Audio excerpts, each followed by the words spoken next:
On February 24, 1978, 5 men from Yuba City, California, set out on a trip to Chico to watch a basketball game.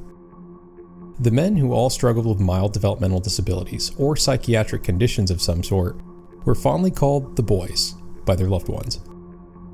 Soon, however, they became known to the nation as the Yuba County Five. Surveillance footage from a convenience store captured the group purchasing snacks and drinks after the basketball game. It was likely the last time anyone saw them alive.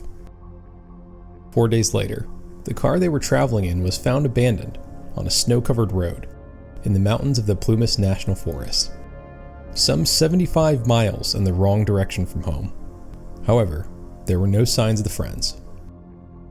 It wasn't until the snow melted several months later that their fate would be revealed. About 4 months after they vanished, the bodies of 4 of the Yuba County Five were found some 12 miles from the car. The remains of Gary Mathias were never found. And to this day, no one has any idea what happened to the young men, or why they were in the forest to begin with.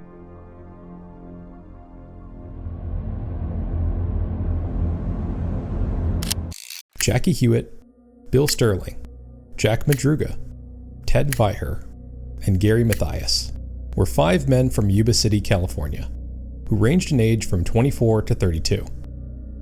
They all dealt with mild disabilities and lived at home with their families, but they were independent enough to spend time on their own and take short trips. Madruga had a Mercury Montego that he often drove the group around in. The boys loved sports and enjoyed playing basketball together at Yuba City Vocational Rehabilitation Center. All 5 were scheduled to represent their community at the Special Olympics in Sacramento on Saturday, February 25th, 1978. The winners of the competition would receive a week-long trip to Los Angeles, and they were determined to bring home the prize. The boys laid out their uniforms the day before the competition. Ted asked his mother to wash his new high-top sneakers. Gary reminded his mother not to let him oversleep. Good friends Bill and Jack, as well as Jackie, were looking forward to the tournament. The night before the tournament, however, they had another basketball game to attend. The men climbed into Madruga's Mercury and drove 50 miles to California State University at Chico to watch the team play against UC Davis. After the game, they stopped at a convenience store and stocked up on candy and chocolate milk for the ride home. A witness saw them drive off, headed in the direction of Yuba City, but they never made it back. The next morning, the men's parents had noticed that their sons had not returned home. They weren't the type to stay out all night, and they wouldn't have willingly missed their basketball tournament.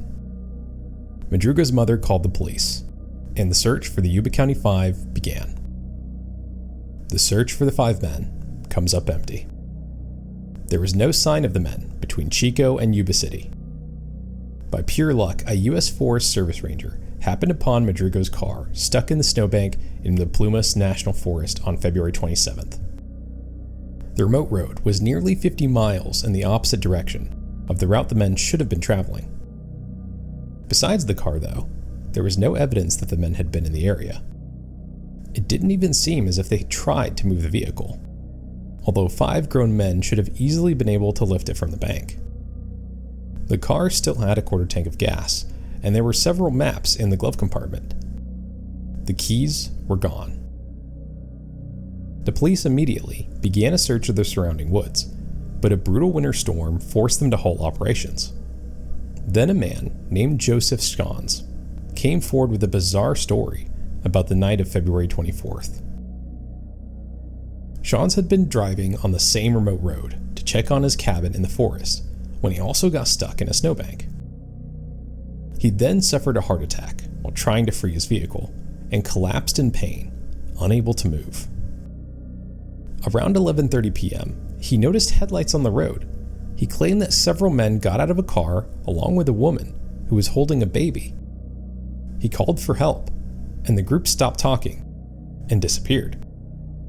Sean said he saw flashlight beams again about 2 hours later, but no one ever came to his assistance. When Sean's recovered enough to attempt to walk down the mountain for help, Madruga's car was in the spot where he'd seen the group of men the night before.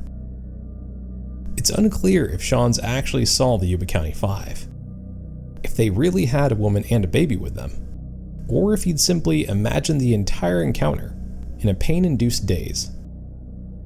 His story only added to the mystery surrounding the case.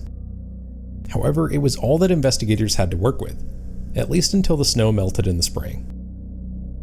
The bodies of the Yuba County Five are discovered.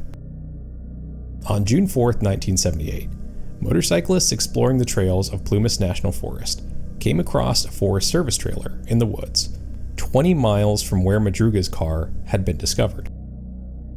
Curious, they opened the door to explore and were greeted with a grisly scene. The body of Ted Weiher was stretched out on a bed in the trailer. He was wrapped in sheets, and his feet were severely frostbitten. Weiher's body was emaciated, and the length of his beard suggested that he'd been alive for 2 or 3 months after disappearing. Oddly, although Weiher had broken into the trailer, he hadn't opened a locker in the shed that contained enough food to feed all 5 men for more than a year. Nor had he used matches, fuel, or the propane tank located in another shed to keep the trailer warm. It seemed that he'd simply spent months waiting to die. On June 6th, at around 10 a.m., 2 days after Weiher's body was located, Jack Madruga and Bill Sterling were found in the Granite Basin area, 3 miles from Daniels Inc. campground. 40 searchers had been combing the area and found a trail of blankets leading from the trailers. Madruga's badly decomposed corpse was found on the northeast side of the roadway, 10 feet away from a stream, partially eaten by animals. He lay face up, his right hand curled around his watch, and the keys to the Mercury Montego in his clothing. Sterling was found across the road to the southwest, in an embankment. His remains, mainly just bones, were scattered in a wooded area over around 50 yards. His wallet was found with identification at the scene. Gary Mathias and Jackie Hewitt were still missing.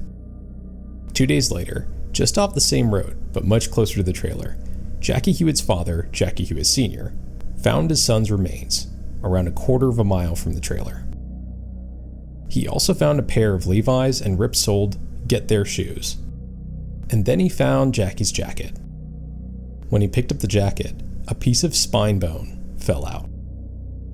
An assistant sheriff from Plumas County found a skull the next day, about 100 yards downhill from the rest of the bones, which the family dentist used to identify the remains. The men's families had countless questions about the discovery. How did they get there? Why had they left their car? But there was one other question that overshadowed them all.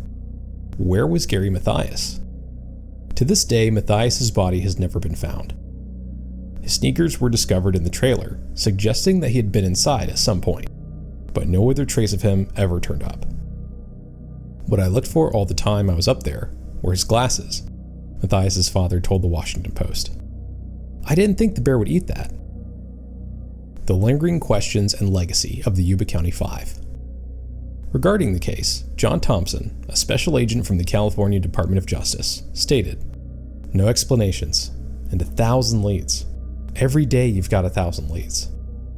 Investigators were unable to find evidence that a woman and a baby were ever on the mountain road the night that the Yuba County Five disappeared. Regardless, the men's family members remained steadfast in their belief that something nefarious occurred that evening. There was some force that made them go up there, said Jack Madruga's mother, Mabel. They wouldn't have fled off in the woods like a bunch of quail. We know good and well that somebody made them do it. We can't visualize something getting the upper hand on those 5 men, but we know it must have been. They've seen something at the game at the parking lot, said Ted Weiher's sister-in-law, hypothesizing that someone had killed the men to cover up a crime. They might have seen it and didn't even realize they seen it. To this day, the mystery of the Yuba County Five remains unsolved. This presents a frustrating dilemma. Investigators cannot prove a criminal act took place that night, but they cannot explain what happened if one did not.